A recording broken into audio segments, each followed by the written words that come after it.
시험과 함께 인사 나누기 원합니다. 옆에 계신 분들 함께 인사 나누겠습니다. 하나님을 소망 삼으십시다. 이렇게 인사 나누겠습니다. 하나님을 소망 삼으십시다. 언제나 하나님께 우리의 소망을 두는 저와 여러분 되시기를 간절히 소망합니다. 오늘 우리가 출애굽기 3장 이 말씀 함께 보았는데요. 출애굽기 3장은 이 모세의 소명장으로 잘 알려져 있는 그런 본문입니다. 하나님이 모세를 처음으로 부르시는 그러한 이야기가 나옵니다. 한때 그 애굽의 왕자로서 남부러울 것 없었던 그 모세, 기세등등하고 아주 자신감 넘치고 혈기왕성했던 그 40대의 모세는 이미 꺾어지고 없어지고 이제는 모진 그 세월의 흐름 속에서 깊은 체념과 이 상실감 가운데 평범하게 살아가던 그 노년의 모세에게 하나님이 찾아오셔서 그를 부르십니다. 사람의 눈으로 볼 때, 인간의 육안으로 볼 때는 젊고 또 패기 넘치고 유력한 자리에 있을 때, 어떤 권력의 자리에 있을 때에 쓰임받기 좋을 것이라고 판단하지만 하나님의 눈에는 그렇지 않았습니다. 하나님은 그러한 유력할 때가 아니고 자신이 꺾어질 때, 그래서 자기 자신에게 더 이상 소망을 둘 수 없고 자신의 능력을 의지할 수 없을 그때가 바로 하나님이 쓰시기에 좋은 때였던 것입니다. 그래서 하나님께서는 실패 가운데 있었던 그 모세, 나이가 많고 힘없어 연약한 그 모세를 찾아오셨습니다. 그런데 모세뿐만 아니라 우리가 성경을 보게 되면 하나님께서 특별히 또 이 요셉을 들어 쓰실 때도 그렇습니다. 하나님께서는 일찍이 이 요셉에게 하나님 나라의 큰 비전을 그에게 보여주셨습니다. 그런데 그 비전을 보여주신과 동시에 그를 들어 사용하신 것이 아니고 형제들의 손에 의해서 팔려가고 또 고된 노예 생활을 하다가 억울하게 누명을 쓰고 감옥에 갇힌 그 후에 감옥 생활하면서 더 이상 자신 스스로의 어떤 기대, 희망, 능력을 다 상실하고 완전히 꺾어졌던 그때 바로 하나님은 그를 불러서 세우셨습니다.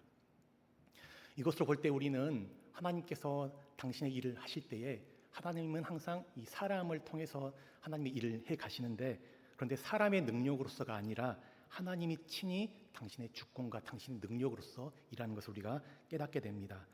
그래서 우리는 언제나 내가 아니고 하나님이 하셨다라고 고백할 수밖에 없는 것, 이것이 바로 우리 크리스찬들의 신앙의 고백이라 할 수가 있습니다.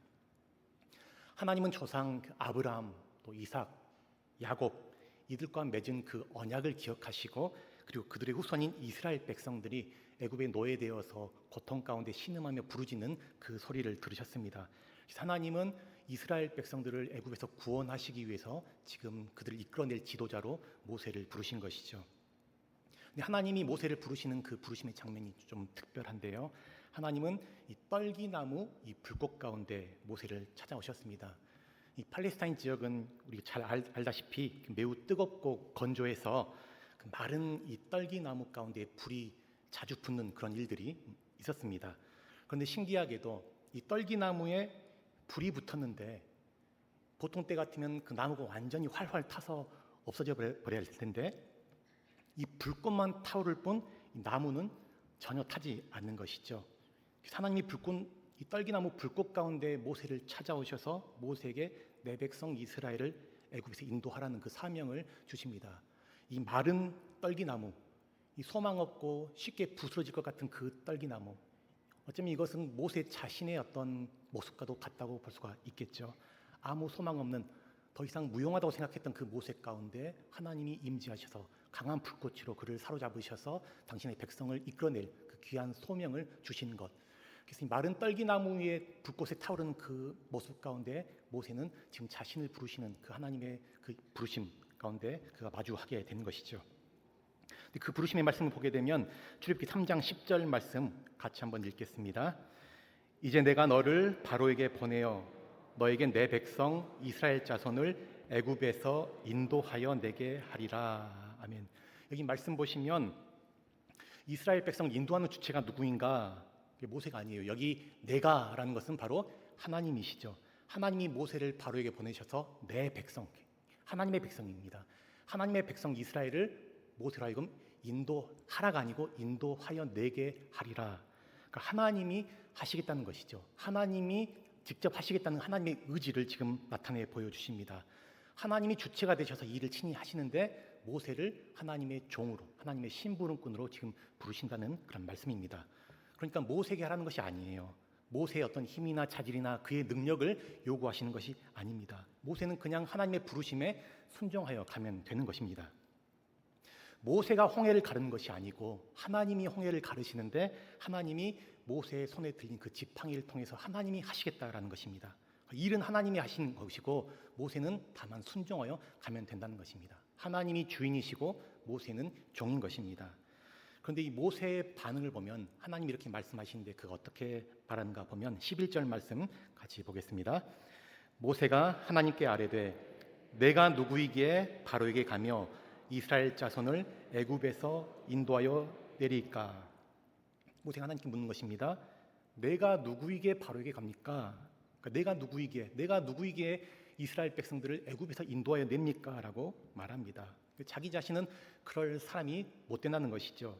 근데 앞서 하나님께서 그분이 하시겠다라고, 내가 하겠다, 내가 내 백성 이스라엘을 인도하여 내게 하리라라고 하셨는데 지금 모세는 내가 누구이기에 내가 인도하여 내겠습니까? 라고 말씀하는 것입니다.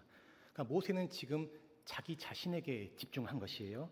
전능하신 하나님, 큰 능력을 행하시는 그 하나님을 바라본 것이 아니고 어떤 자신의 비친한 처지, 연약함, 한계 그런 것들을 바라본 것입니다. 신앙생활이라는 것은 우리가 우리 자신을 바라보는 것이 아니죠. 우리 자신을 바라보면 우리는 늘 침체되고 넘어질 수밖에 없지만 신앙생활이라는 것은 하나님을 바라보는 것입니다. 믿음의 주요 온전하게 하신 이인 예수를 바라보는 것, 예수님께 우리의 시선을 두고 우리의 초점을 두고 우리의 마음을 향하여 나아가는 것이 바로 신앙생활입니다. 모세는 말하죠. 내가 누구길래 그런 일을 합니까? 아유 아닙니다 하나님, 지금 사람 잘못 보셨습니다. 잘못 찾아오셨습니다. 보낼 만한 사람을 보내셔야죠. 왜 저한테 이러십니까? 전 안 됩니다. 전 못합니다. 할 수 없습니다. 라고 하나님께 지금 이야기하는 겁니다. 하나님의 부르심 또 하나님의 일 앞에서 자기 자신에게 집중하게 될 때 우리는 그 일을 온전히 감당할 수가 없습니다. 물론 사람이 하나님 앞에서 자기 자신을 잘 살피는 것, 자신의 상태를 살피고 자신의 모습을 잘 살피는 것은 너무나 중요하지만 내가 하나님의 일을 할 만한 자격이 있는지 없는지, 내가 나 정도면 하나님의 일을 할 만한 자격이 있습니다라고 이야기하는 것 자체가 교만인 것이고 합당치 못한 것이죠. 그래서 그것을 판단하는 것은 내가 아닙니다. 하나님이 하시는 것이고 하나님을 신뢰해야 하는 것입니다. 때로 우리는 어떤 자신의 열등감, 또 어떤 두려움, 소심함 이런 것들이 하나님의 일을 방해할 때가 있습니다. 그러나 하나님의 일은 나로 하는 것이 아닙니다. 하나님이 하시는데 부족한 나를 사용하기 원하신다면 기꺼이 내 자신을 내어드리고 순종해 드려야 하는 것이죠. 내가 누구인데 나를 보내시려 합니까? 보낼 만한 자를 보내십시오라는 것은 사실은 하나님보다도 내가 더 판단자고 내가 위에 있는 것이에요. 하나님이 나를 찾아오시는 것, 전지전능하신 하나님이 굳이 나를 찾아오시는 것은 나를 쓰기 원하신다는 하나님의 뜻이 있는 것이죠. 물론 하나님은 꼭 내가 아니어도 하나님은 누구를 통해서든 당신의 일을 행하시지만 나를 부르실 때는 하나님이 나에 대한 하나님의 특별한 뜻이 있는 것이고 또 나에게 주고자 하는 하나님의 큰 은혜, 또 큰 복이 있는 것입니다. 이것은 내가 잘난 것도 아니고 또 내가 특별한 자격이 있거나 합당해서가 절대 아닙니다. 전적인 하나님의 은혜, 그분의 긍휼에 의한 것이라는 것을 우리가 기억해야 하는 것이죠. 누구도 하나님의 부르심 앞에서 자기를 높이거나 자랑할 것이 하나도 없는 것입니다. 저도 하나님의 부르심을 받고 이제 목사로 임직받아서 이렇게 지금까지 교회에서 일들을 하고 있지만 저는 제 스스로를 제가 볼 때 목사 될 자격이 없는 사람입니다. 많은 부분에서 참 많이 부족합니다. 여기 앉아 계신 성도님들이 저보다 훨씬 더 인격적으로든 신앙적으로든 훌륭하신 분이 많습니다. 그러나 하나님의 주권 가운데 부족한 저를 불러주셔서 쓰임받게 하시니까 감사함으로 또 부담감으로 또 겸손히 이 직을 감당하고 있을 뿐입니다. 근데 제가 이 목사직을 이제 감당하면서 확신하게 된 한 가지가 있는데, 확신하는 거 듣는데 그것은 뭐냐면 나는 정말 이 자리가 아니고서는 하나님께 가까이 붙어 있을 사람이 아니구나 하는 것. 그래서 하나님이 나를 어떻게든 하나님 곁에 가까이 붙어두게 하고자 저를 정말 긍휼히 여기셔서 이 목사가 되면 빼도 박도 못하고 교회에 이렇게 일을 해야 되는 거잖아요. 그래서 저를 꼭 붙어있게 하려고 하셨다는 사실을 깨닫게 됩니다. 하나님의 은혜가 없이는 정말 살 수 없는 어리석고 연약한 사람이기에 누구보다도 많은 은혜가 필요한 사람이기 때문에 하나님만 바라보고 의지하며 살라고 그렇게 하신 은혜로에 초대했다는 사실을 깨닫게 됩니다. 그래서 내가 어떤 교회의 직분자가 되고 또 어떤 리더가 되고 사역자가 되는 것, 이건 내가 잘난 것도 아니고 능력이 있어서가 아니라 하나님의 긍휼, 그분의 은혜로 되었다는 사실, 우리 그걸 절대 잊어서는 안 되는 것이고요. 또 하나님이 먼저 나에게 그걸 통해서 은혜 입혀 주시고 그 은혜를 통해서 하나님이 나를 통해 하시고자 하시는 하나님의 그 계획이 있다는 사실을 우리가 기억해야 됩니다. 그래서 우리는 하나님의 부르심과 또 소명 앞에서 때로 교회 안에서도 많은 부르심의 자리들이 있잖아요. 또 구역장으로, 이번에 우리 구역장님들에게 구역 활성화 방안에 대해서 이렇게 고민하면서 좀 제출하라고 하셨는데 많이 힘드셨잖아요. 구역장으로 부름 받고 또 어떤 교사로 또 교회 여러 봉사의 직으로 우리를 부르실 때 내가 할 수 있느냐 없느냐, 내가 자격이 있느냐 없느냐, 그것을 계산하고 따지는 것이 아니고 내가 아니고 전지전능하신 하나님, 그분이 나를 통해 하실 것을 믿고 하나님의 주권을 인정하며 순종해 가는 것, 그것이 참 중요합니다. 그 순종하는 것이 바로 이 겸손인 것입니다. 그런데 모세의 문제는 이 자기 자신에 대해서는 잘 알았지만 하나님에 대해서는 잘 모르는 것이었습니다. 하나님에 대한 지식이 부족했습니다. 모세는 애굽에 가게 될 때에 이제 직면하게 될 그 바로 왕, 그리고 또 자신을 반대하는 그런 세력들을 맞닥뜨릴 것이 너무나 두려웠습니다. 과거에 바로가 무서워서 도망쳐 왔는데 이제 자기 발로 다시 바로에게로 가야 한다고 생각하니까 참 막막했던 것이죠. 그래서 모세는 말합니다. 나를 보내신 분이 누군지 나는 모릅니다라고 이야기하는 것이죠. 구약의 예언자들은 우리가 얼마 전까지만 해도 에스겔 말씀 보았는데 쭉 구약에 많은 예언자들이 나오는데 그 예언자들은 동일하게 그 이스라엘의 근본적인 문제가 무엇인가라고 할 때에 여호와를 아는 지식이 부족하다 하는 것을 지적합니다. 예언자들의 메시지는 백성이 여호와를 알지 못했기 때문에 언약을 깨뜨리는 것이고 여호와를 알지 못했기에 우상 숭배하고 여호와를 알지 못했기 때문에 불순종하여서 그 백성이 망했다라고 이야기합니다. 그래서 모든 문제의 어떤 해결은 바로 여호와를 바로 아는 것, 하나님을 아는 지식이 온전하고 충만해지는 것이라고 할 수가 있습니다. 물론 여기서 하나님을 안다라는 것은 단순히 어떤 지식적으로 아는 것만을 말하지 않는 것이죠. 안다라고 할 때 이것은 야다라고 해서 부부가 서로 밀접하게 친밀하게 아는 것처럼 하나님을 체험적으로 경험적으로 온 전인격적으로 아는 그 지식을 말하는 것이죠. 모세는 하나님을 알지 못한다라고 말하는데 제가 애굽에 갔을 때에 이스라엘 자손이 너를 보내는 이의 이름이 무엇이냐라고 물었을 때에 제가 뭐라고 말해야 됩니까? 당신 누구십니까? 라고 하나님께 묻습니다. 하나님의 이름을 묻는다는 것, 이름은 곧 그 사람의 정체성이고 그 사람 자신이라 할 수가 있습니다. 그래서 이름을 묻는다는 것은 당신이 누구인가, 당신의 존재를 묻는 질문이라 할 수가 있습니다. 그때 하나님이 대답하시죠. 14절 말씀 같이 보겠습니다. 하나님이 모세에게 이르시되 나는 스스로 있는 자이니라. 또 이르시되 너는 이스라엘 자손에게 이같이 이르기를 스스로 있는 자가 나를 너희에게 보내셨다 하라. 하나님이 누구십니까? 라고 묻는 그 모세의 질문에 하나님이 자신을 알려주시는데 뭐라고 알려주세요?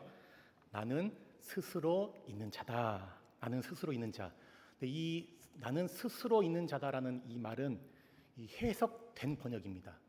그냥 원문을 바로 번역하는 것이 아니고 해석해서 된 번역인데 이 히브리 원문을 보면 이 예흐예 아쉐르 예흐예라고 되어 있어요. 예흐예 아쉐르 예흐예. 이 말을 직역하면 나는 나다. 나는 나다. 영어로 하면 I am who I am. 나는 이다. 그러니까 비동사이죠. 하나님은 자신의 이름을 어떤 명사형, 고착된 명사형이 아니라 끊임없이 활동하고 움직이는 살아있는 이 동사로서 그렇게 자신을 표현하십니다. 이것은 하나님은 무엇이라고 딱 규정할 수 있는 분이 아니라는 것이에요. 고정되고 정적인 이 명사로서 계신 분이 아니고 규정할 수 없는 분, 모든 것 되시는 분, 끊임없이 존재하고 활동하고 관계하시는 그런 하나님, 살아계신 하나님이심을 알려주십니다.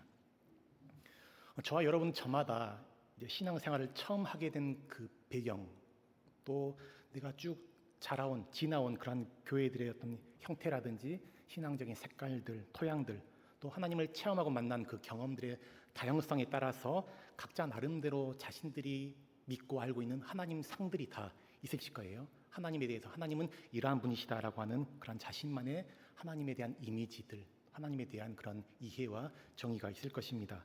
그것이 틀린 것이 아니고 다 맞는 것이지만, 그러나 하나님은 우리에 의해서, 어떤 우리의 개인적 경험에 의해서 한 가지로 규정되거나 고정되는 분이 아니시라는 것이죠. 내가 경험한 방식대로만 하나님이 일하시고 내가 믿는 대로만 역사하시는 그 하나님이 아니라는 것입니다. 하나님은 끊임없이 새롭게 자신을 드러내시고 계시하시고 새롭게 창조하시고 새롭게 역사하시는 분이십니다. 하나님은 어떤 우리가 정해놓은 고정된 틀 안에서 갇혀 계신 분이 아니고 자유하시는 분, 우리가 정해놓은 어떤 예배의 틀, 어떤 순서, 거기에 매여 계신 분이 아니라 하나님은 영과 진리로 예배하시는, 그러니까 진리의 영의 특징이 바로, 성령의 특징은 바로 자유케 하시는 분이시죠. 자유하시는 영, 하나님은 자유로우신 그런 분이십니다. 그래서 하나님이 누구냐라고 묻는 그 모세의 질문 가운데 하나님은 나는 이다라고 대답하심으로, 사실은 이 모세에게 들어도 답이 되지 않는 그러한 이 대답을 하시는 것이죠. 그래서 이 말이 좀 잘 이해가 안 돼서 우리 성경에서는 나는 스스로 있는 자, 자존자라고 그렇게 번역해서 표기했습니다. 하나님은 스스로 계신 분, 모든 것을 창조하시고 자신의 주권대로 행하시는 분, 항상 현재로 계시고 당신의 모든 뜻대로 모든 것을 다스리시는 온 세상의 통치자, 주권자가 되시죠. 그래서 우리는 그 창조의 하나님, 구원의 하나님, 그분을 우리가 주님 부르시는 그 날까지 그 하나님을 날마다 우리가 새롭게 만나고 경험하고 또 그분과 더 깊고 더 친밀한 교제를 나눠가는 것, 그래서 우리가 하나님을 아는 그 지식이 날로 더 새롭고 더 크게 확장되어져 가는 것, 그것이 우리의 신앙생활의 참 목표가 되어야 하겠습니다. 또한 하나님을 자신을 가리켜서 알려주시는데 아브라함과 이삭과 야곱의 하나님이라 그렇게 말씀하십니다. 우리 15절 말씀 함께 보겠습니다. 하나님이 또 모세에게 이르시되 너는 이스라엘 자손에게 이같이 이르기를 너희 조상의 하나님 여호와 곧 아브라함의 하나님, 이삭의 하나님, 야곱의 하나님께서 나를 너희에게 보내셨다 하라. 이는 나의 영원한 이름이요 대대로 기억할 나의 칭언이라. 아브라함의 하나님, 이삭의 하나님, 야곱의 하나님, 이것이 나의 영원한 이름, 대대로 기억할 나의 칭호다. 아브라함과 이삭과 야곱의 하나님이라는 이 칭호는 구약에서 자주 언급되는 하나님의 신명입니다. 이 표현의 의미는 그 아브라함, 이삭, 야곱이 누구예요? 그 이스라엘의 족장이잖아요. 하나님이 이들과 언약을 맺으셨습니다. 하나님이 이들과 언약을 맺으시면서 특별히 그들의 후손이 많은 민족이 되게 할 것이라는 그 약속과 또 땅을 주겠다는 그 약속을 하셨습니다. 그래서 하나님이 이 조상들의 이름을 언급하는 것을 통해서 말씀하고자 하시는 것은 나는 내가 약속한 것을 반드시 이루시는 하나님, 나는 언약의 하나님, 언약을 끝까지 신실하게 지키는 살아계신 하나님이라는 것을 강조할 때 이러한 하나님의 이 심령을 나타내시는 것이죠. 하나님이 애굽에서 고통하는 이스라엘 백성들의 그 신음소리를 귀 기울이신 것, 그것도 바로 이 조상들과 한 그 약속을, 언약을 기억하심으로 그렇게 돌아보신 겁니다. 그래서 하나님은 이스라엘 백성들을 애굽에서 구원하시고 약속의 땅, 젖과 꿀이 흐르는 그 가나안 땅으로 인도해 가십니다. 그런데 하나님은 이 출애굽 여정을 시작하기 전에 모세를 부르시면서 이 일이 결코 쉬운 일이 아니라는 것을 미리 말씀하시죠. 처음에는 바로가 매우 완강하게 반발할 것이라는 것을 미리 알려주십니다. 그래서 모세로 하여금 이 마음의 대비를 하게 합니다. 그러나 이 모든 일들은 다 하나님의 계획 안에서 하나님의 뜻 가운데서 진행된다는 것을 말씀해 주십니다. 이스라엘 백성들이 애굽을 나올 때 이 많은 애굽 사람들로부터 그런 많은 보물들을 가지고 나가게 되는데 이것은 하나님께서 이미 아브라함에게 말씀하신 그러한 것이었습니다. 창세기 15장 13절 14절에서 하나님이 아브라함에게 그의 후손에게 나타날 그 일에 대해서 말씀하시는데요. 함께 보겠습니다. 여호와께서 아브라함에게 이르시되 너는 반드시 알라 내 자손이 이방에서 객이 되어 그들을 섬기겠고 그들은 400년 동안 내 자손을 괴롭히리니 그들이 섬기는 나라를 내가 징벌할지며 그 후에 내 자손이 큰 재물을 이끌고 나오리라. 아멘. 하나님 아브라함에게 이 말씀하시는데 이미 그 이스라엘 백성들이 이스라엘이 형성되기도 전에 또 이스라엘이 애굽에 있기도 전에 이 모든 것을 하나님이 계획하셨고 모든 것을 예정해 놓으셨습니다. 그러니까 모든 것이 하나님의 뜻 가운데 그분의 주권과 섭리 가운데 이루어지는 일들인 것이죠. 우리는 이 찰나를 살아가면서 또 이 현실을 살아가면서 우리를 향한 하나님의 어떤 큰 뜻, 그분의 계획을 알지 못합니다. 그렇기 때문에 우리 살아가면서 닥치는 어떤 시련들, 어려움들, 크고 작은 문제와 환경을 바라보면서 또 이리저리 흔들리기도 하고 또 믿음이 또 떨어지기도 하고 원망하기도 하고 낙심하기도 하는 것이 바로 우리지만, 그러나 이 모든 것들은 하나님의 주권 속에서 하나님의 섭리 가운데 있습니다. 하나님은 선하신 분이시기 때문에 우리를 향한 선한 계획을 가지고 계시고 선한 뜻으로 하나님은 이끌어 주십니다.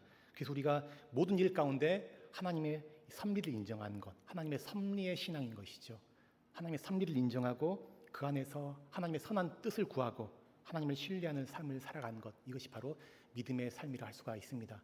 현상은 동일하지만 그 현상을 보면서 원망하고 불평하고 낙심하고 좌절하느냐, 아니면 그것 가운데 하나님의 선하신 그 섭리를 인정함으로 그것을 바라봄으로 믿음으로 고백하느냐 하는 것은 참 하늘과 이 땅의 차이를 할 수가 있습니다. 모세는 하나님이 누구신지 알지 못한다고 했을 때에 하나님은 그 자신이 스스로 계신 분, 모든 것의 창조자, 항상 존재하시고 끊임없이 살아계시는 그런 분이심을 알려주셨습니다. 뿐만 아니라 하나님께서는 아브라함과 이삭과 야곱의 하나님, 언약의 신실한 하나님, 약속을 반드시 지키시는 분이라는 것을 말씀해 주십니다. 이 하나님이 바로 저와 여러분의 하나님이십니다.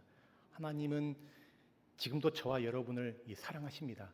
그리고 여러분 한 분 한 분에 대한 하나님의 선하신 계획과 하나님의 뜻이 다 있으십니다. 비록 내 삶이 지금 조금 막막하고 답답하고 또 길이 막힌 것 같고 소망이 보이지 않는 것 같은 그러한 상황 가운데 있다 할지라도, 반복되는 일상 속에서 무력하게 느껴진다 할지라도 우리의 소망은 다른 데 있는 것이 아니고 하나님께 우리의 소망이 있습니다. 생명의 하나님께서 반드시 저와 여러분의 모든 삶 가운데 모든 것을 합력하여서 선을 이루어 주십니다.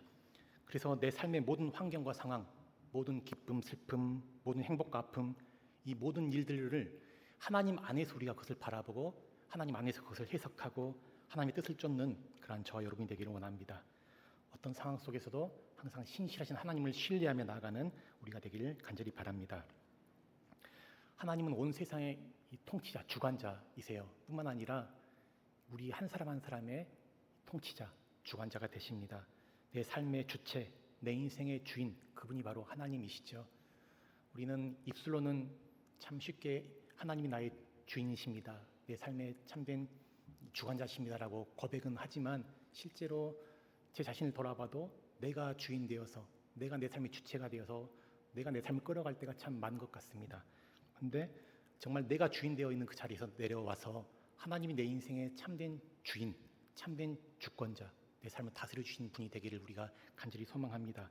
그래서 우리가 내 마음 가운데 정말 하나님이 거하시는 우리가 하나님의 거처라고 하는데 하나님이 거하시는 그러한 이 마음의 공간, 그 자리를 더 넓혀드리고 더 내어드려서 하나님이 나를 정말 다스리시기 합당하도록 우리가 그렇게 살아가기 원하고, 그래서 우리를 각자 부르시는 그 부르심의 자리 가운데에서 신실하게 성실하게 살아감으로 하나님이 여러분을 부르시는 그 부르심에 합당한 그러한 열매 맺는 그런 귀한 삶을 살아가는 저 여러분 모두가 되시기를 간절히 축원합니다.